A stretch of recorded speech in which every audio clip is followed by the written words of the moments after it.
1岁宝宝就能吃的小零食，给大家推荐一下小远特别喜欢吃的猴头菇小米脆。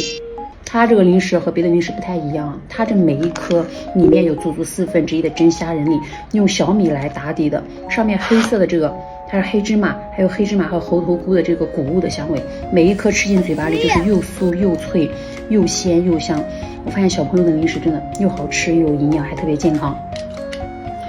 它是这种颗粒的，宝宝拿捏很方便，而且它很酥很脆，宝宝吃进嘴巴里呢就很快它就会化了，所以小宝宝你也不用担心它吃了会卡喉。这个里面是没有加糖也没有加盐的啊，而且里面的小米和猴头菇对宝宝肚肚是非常友好的。像小远他不爱吃鱼和虾哈，那这里面它正好又加了虾仁，对于小远来说是特别好的补充，所以这样的小零食我是很乐意让他吃的。而且它这个是非油炸的，它是低温烘焙出来的，宝宝吃了以后呢它不会生热，宝宝吃了这样的小零食它没有什么负担。小羊森林要熟悉这个品牌的妈妈们都知道，他们家是很注重食养的，给宝宝吃他们家的零食还是很放心的。